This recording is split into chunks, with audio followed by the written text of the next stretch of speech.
Perkara penting yang harus anda kuasai dan anda kena perbaiki sekiranya anda hendak menjadi seorang trader yang power. Assalamualaikum warahmatullahi taala wabarakatuh. Selamat datang.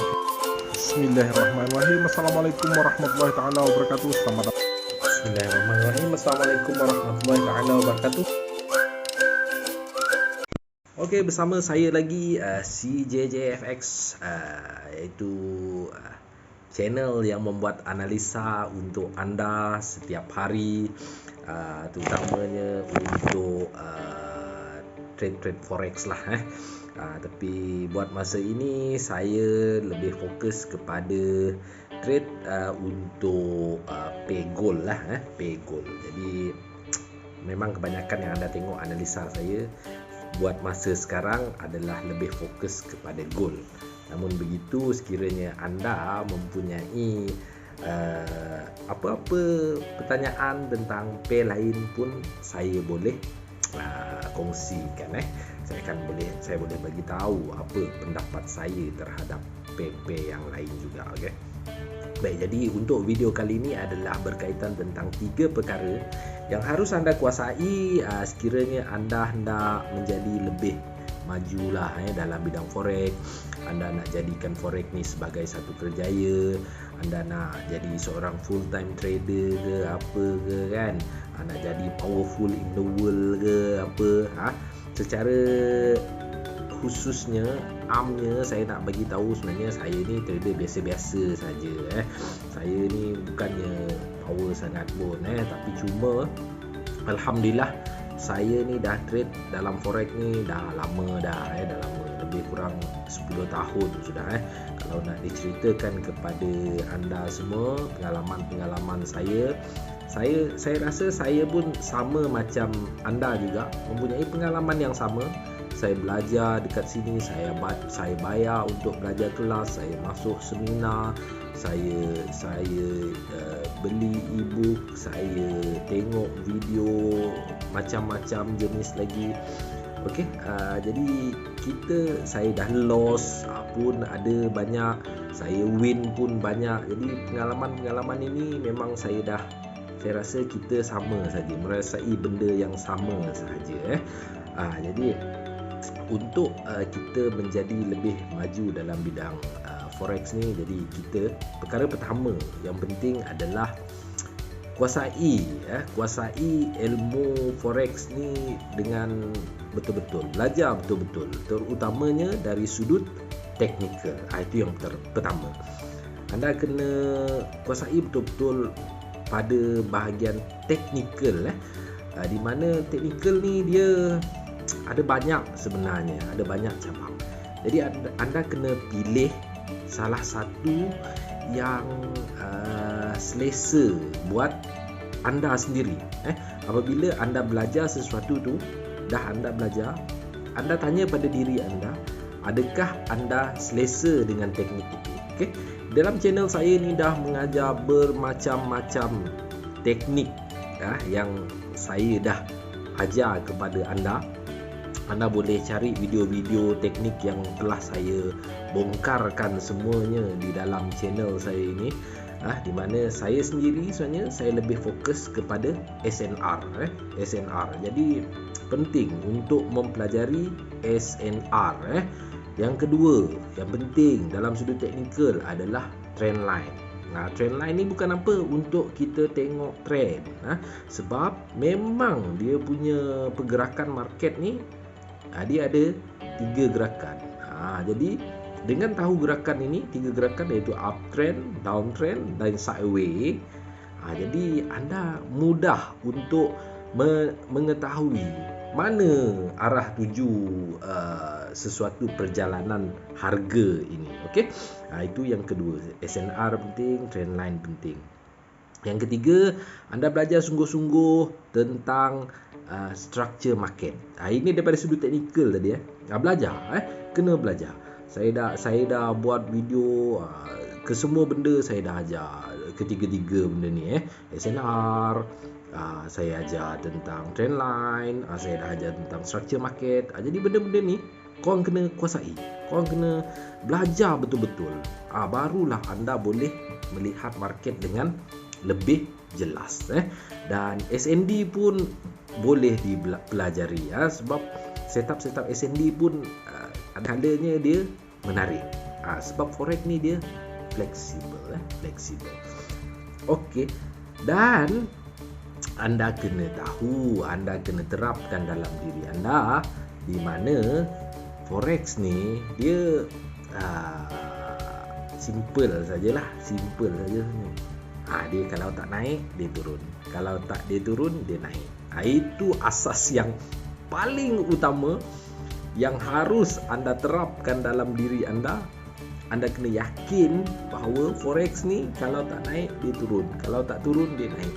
Saya pun sama macam tu. Memang saya bila saya aplikasikan saya punya trade di dalam forex, saya memang kuat berpegang teguh dengan perkara itu. Kalau tak naik turun, kalau tak turun naik. Sebab itu ada dalam beberapa video saya beritahu bahawa kalau tak buy sell.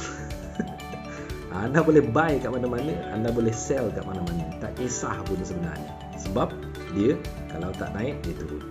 Bagi contohlah, kalau saya buy buy, lepas tu price turun lagi, buy lagi turun lagi, buy lagi turun lagi. Maksudnya dia tak nak naik lah. Maksudnya dia nak turun. Jadi kat sini kita punya psikologi lah, betapa pentingnya kita punya psikologi, macam mana kita tengok market tu macam mana. Kalau dia dah kita buy turun, buat apa? Buy sell. Macam tu lah. Kadang-kadang saya menggunakan konsep-konsep sebegini di dalam forex. Terutamanya kita bagi contoh yang betul-betul yang baru berlaku hari Jumaat lah. Hari Jumaat, di mana last kali saya bagi tahu dalam video saya yang terakhir tu, sebelum hari Jumaat tu, saya buat doa sikit kan, dan saya tunjuk satu saya dah buy naik, tapi saya bagi tahu awal kat situ bahawa saya dah close position. Sebab saya tak suka nak hold position pada hujung minggu lah, tak minat saya nak hold.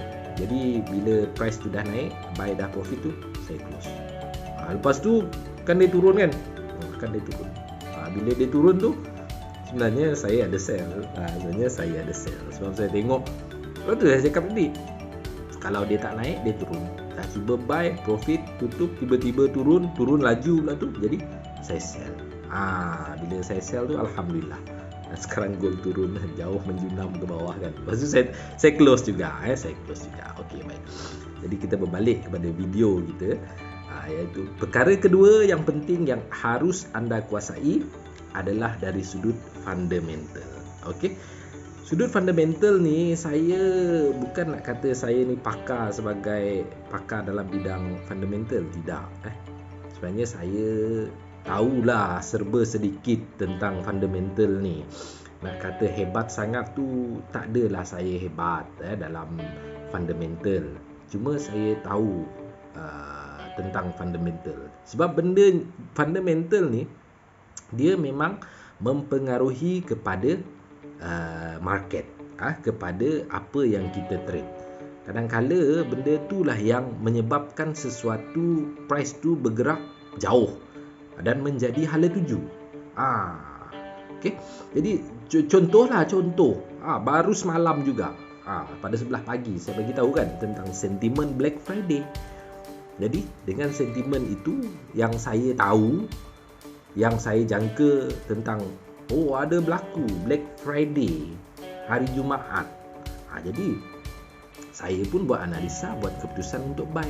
Dan alhamdulillah syukur siapa-siapa yang ada follow buy tu, alhamdulillah kenyang, alhamdulillah banyak, syukur. Saya doakan anda semua dapatlah withdraw, dan hari ini kalau dah withdraw tu cubalah rewardkan diri anda. Okey. Lepas tu apabila sebelah malam kan, lepas tu dia tiba-tiba turun. Sebenarnya pada masa itu saya ada baca berita.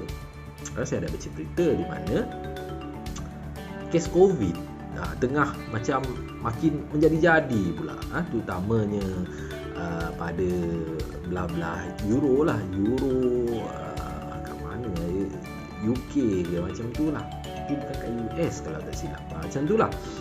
Cumanya benda-benda macam ni menyebabkan market dia memberi tindak balas. Jadi dengan kita mengetahui tentang benda-benda fundamental seperti ini, jadi kita boleh bertindak, kita boleh buat keputusan, kita boleh dengan segera tukar.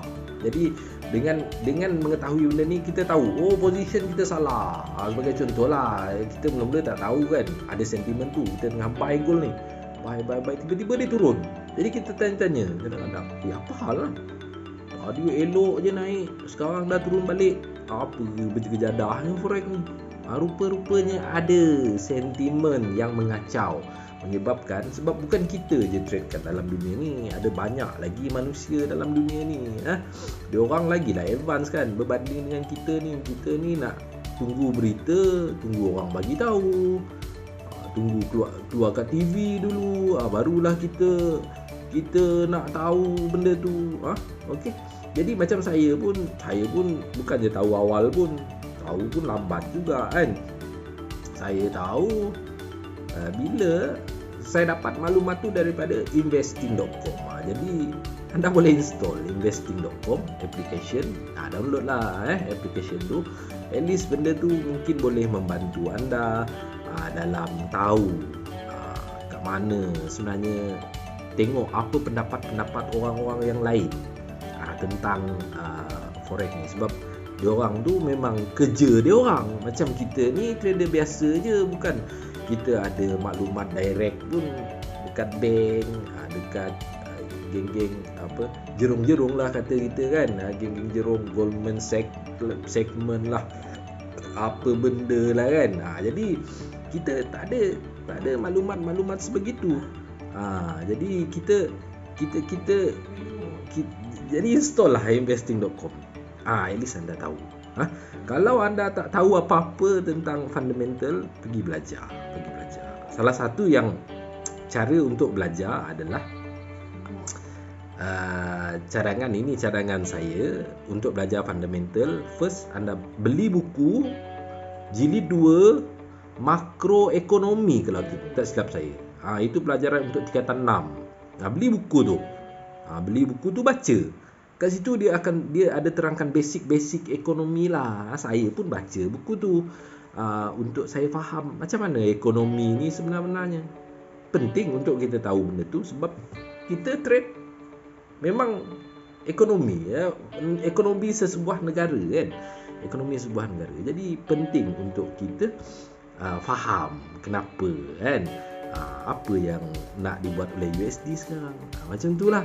Jadi bila kita ada ilmu benda ni, kita boleh jangkakan, okey sekarang ni dia tengah nak buat target, nak buat apa benda tu, tapering apa semua sebab inflation naik. Jadi okey, kemungkinan dia akan buat begini, apa yang bakal berlaku kepada market. Jadi dengan pengetahuan sebegini, anda jadi lebih bijak lah dalam memilih. Ini buy ni, ini sell ni. Macam tu lah. Okey. Efek dia cuma kesan daripada mata wang tu kadang-kadang dia konsisten. Itu daripada sudut pengalaman saya lah. Kadang-kadang konsisten, kadang-kadang dia tak konsisten. Apa yang saya maksudkan tentang konsisten dengan tak konsisten, sebagai contoh isu COVID yang saya bawa cerita tadi. Kadang-kadang keluar isu COVID, gold naik, kadang-kadang gold turun. Itu yang ada kalanya saya pening lah. Cuma yang pastinya, apabila ada perkara-perkara sebegini, satu gerakan besar boleh berlaku. Jadi itu lebih penting. Dengan fakta yang sebegini, anda tahu, sebagai contoh lah, anda dapat berita kan, berita yang besar ni, news yang besar-besar kan, anda tengok ada news selalu kan dekat Forex Factory apa semua kan. Hari ni ada news besar, lepas tu ada news tu berlaku, gold naik kan. Jadi anda tengah sell. Jadi dengan perkara sebegini, anda tahu position sell aku salah. Jadi buat apa nak wholesale kan? Janganlah wholesale, tukarlah position. Macam itulah. Itu cara kita nak pakai. At least lah, kalau kita tak faham fundamental tu, at least kita tahu sebab kenaikan ni disebabkan oleh news ini. Jadi kita terus follow. Okey, baik. Okey, perkara ketiga, yang terakhir, yang perlu anda kuasai di dalam bidang forex ni adalah money management. Money management ni adalah satu perkara yang betul-betul penting sekiranya anda nak menjadi seorang trader yang konsisten lah. Cuma money management ni memang susah sangat. Secara konsep dia memang mudah, tapi kalau nak buat aplikasikan di dalam anda punya trade memang susah. Jadi saya pun ada membuat video tentang money management. Jadi anda tengok bagaimana cara yang nak kata terbaik tu, tak jugalah, ini berdasarkan saya punya pengalaman sendiri. Cara yang paling mudah yang saya gunakan, sebab orang kebanyakannya kalau nasihat-nasihatkan kita money management, letak SL, letak TP, risk reward 1:3, 1:2, 1:5, 1:100, macam tu kan. Itulah yang dikatakan sebagai money management. Sebab kita punya misi kita di dalam forex ni sebenarnya adalah kita nak cari entry yang mempunyai risiko yang rendah tetapi memberi reward yang besar. Macam itulah. Kita nak cari entry yang betul-betul berpotensi, yang mempunyai risk yang rendah saja tapi reward yang besar. Memang itu misi kita di dalam forex. Jadi macam saya sendiri, saya ni tak minat nak letak SL. Saya ni memang bukan jenis nak letak SL. Lagipun anda pun boleh tengoklah dalam video-video saya di mana saya layer. Kalau saya layer, memang saya layer gila-gila. Saya layer. Jadi kalau saya nak letak SL, jadi banyak sangat nak letak. Lagipun saya trade pakai handphone je. Saya bukan trade pakai PC. Saya trade pakai handphone saja. Saya tak minat nak trade pakai PC. Sebab PC tak boleh nak bawa mana-mana apa semua kan. Jadi bila layer kan susah nak SL kan. Jadi apa yang saya buat adalah saya hanya depo nilai yang saya sanggup loss saja. Itu cara saya. Maksudnya nilai yang saya sanggup loss itulah SL saya. Kalau maksudnya SL juga sama dengan MC macam tu. Jadi macam saya macam itulah. Saya akan depo nilai yang saya sanggup loss saja.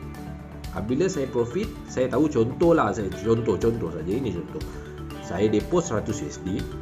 Jadi saya entry, saya dah yakin dengan arah saya nak pergi, saya nak buy ke, saya tahu saya jangka dia nak naik. Saya balum kau. Saya balum kau. Balum kau maju. Balon buy layer. Kalau dia turun MC lah.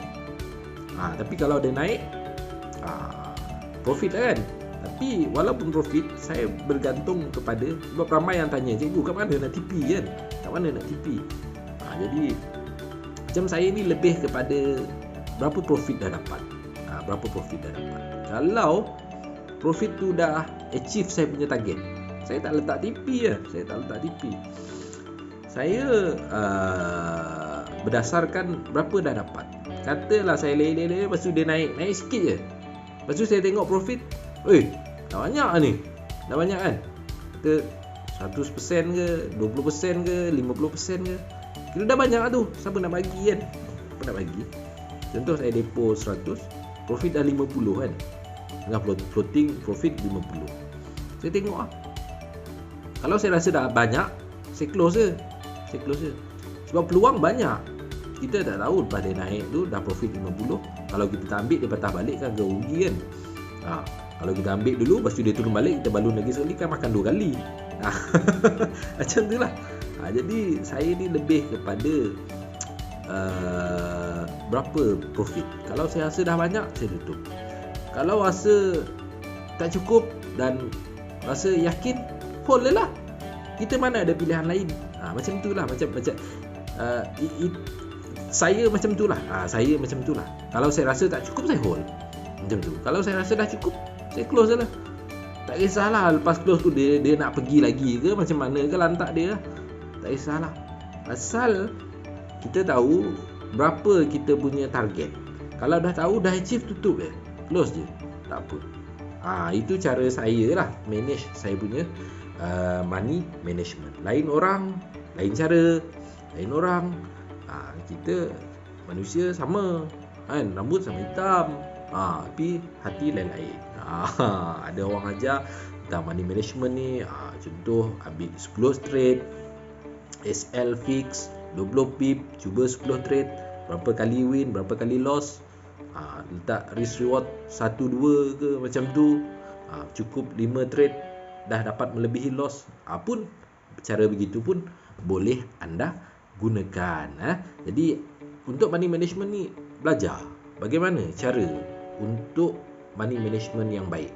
Tanya diri sendiri macam mana selepas anda dah trade dah berapa lama ni, asyik loss. Saya ni orang selalu tanya apa, beritahu saya, cikgu saya asyik loss. Saya pun pening, takkan tak ada profit tu. Itu saya pelik jugalah.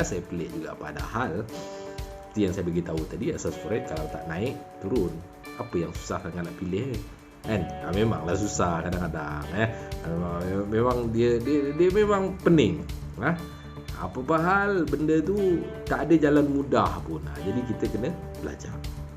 Jadi itu 3 perkara yang saya nak bagi tahu yang penting kalau anda nak jadi seorang trader yang lebih baik, seorang trader yang mantap, seorang trader pro katanya. Jadi anda kena kuasai technical. Okey, ni kesimpulan dia dah. Anda kena kuasai technical, anda kena belajar tentang fundamental. Belajarlah setakat yang boleh. Saya tak adalah suruh anda jadi master ke apa ke kan. Tak payahlah sampai macam tu. Cukuplah sekadar boleh faham, boleh gunakan benda tu. Syukurlah tu. Lepas tu yang ketiga adalah money management. Jadi tiga perkara penting ini harus anda kuasai. Okey. Jadi saya rasa itu saja daripada saya untuk hari ini. Moga bermanfaat video ni. Bagi mereka yang belum subscribe, sila subscribe. Tekan butang loceng tu. Nanti saya memang selalu buat video kan. Tekanlah butang loceng tu. Bila video saya upload, anda terus dapatlah notification tu kan. Bagi mereka yang belum subscribe, bagi mereka yang sudah subscribe, terima kasih banyak-banyak. Tekan butang like. Contohlah macam saya buat baru je post video tentang saya buy XRP tadi kan. Tengah saya upload tu benda tu naik pula. Laju pula dia naik. Kan dah tinggal bas kan. Kalau anda tekan butang loceng, anda terus dapat notification video tu. Terus anda buka chart XRP, terus anda buy, kan dah profit macam saya sekarang. Okey. Jadi sekarang tak tahulah saya tengah buat video ni entah dah profit ke apa, saya biar je lah. Tadi pun saya tak sempat nak hentak kau sebab saya tadi target nak hentaklah tekan banyak-banyak lah dekat area entry tadi yang saya target nak entry. Sekali dia dah pergi, tak sempat nak letak banyak-banyak. Nak buat macam mana kan, mungkin belum rezeki saya, tak apa. Tapi sekarang ni pun saya tengok tadi, last kali saya tengok, alhamdulillah profit dah dalam 20%. 20% daripada akaun saya profit. Jadi mungkin tak pastilah. Saya rasa saya nak hold sebab entry sikit je kan. Mungkin saya hold sampai esok kot. Benda tu pun saya layan, benda tu pun hari Sabtu dengan Ahad je. Hari Isnin sampai Jumaat memang saya fokus kepada trade gold. Okey. Jadi saya rasa itu saja daripada saya. Jangan lupa tekan butang subscribe tu. Assalamualaikum warahmatullahi wabarakatuh.